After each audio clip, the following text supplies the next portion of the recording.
Welcome to our channel. Today we how to register with Google Cloud Compute Engine for VDS setup, full guide step-by-step. Visit the Google Cloud website, click on the Get Started for Free button.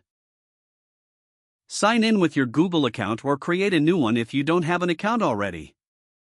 Once logged in, you'll be directed to the Google Cloud Console. Locate the navigation menu in the upper left corner and click on it. From the drop-down, select Compute Engine. If prompted, enable the Compute Engine API by clicking on Enable.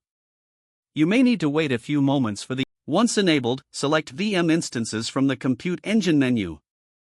Click on the Create Instance button to start configuring your virtual machine. Choose a name for your instance in the designated text field. Select the desired region and zone from the options provided.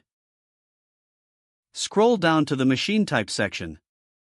Choose the machine type that fits your workload requirements. Next, go to the Boot Disk section to select an operating system. Click on Change to view the available images. Select your preferred OS and click Select to confirm your choice. Adjust any additional settings as needed in the Firewall section.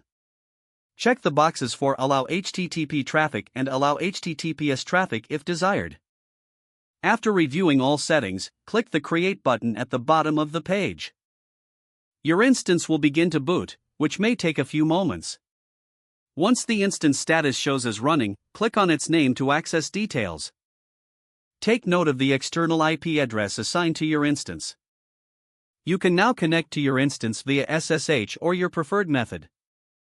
Return to the VM Instances page to manage or create additional instances as needed.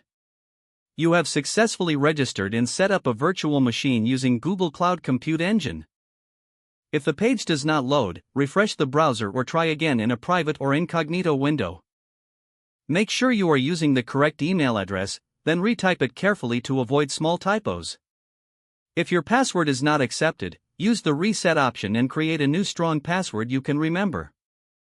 Check your spam folder for verification or security emails, then complete any requested confirmation steps. Don't forget to like this video and subscribe to our channel for more step-by-step tech guides.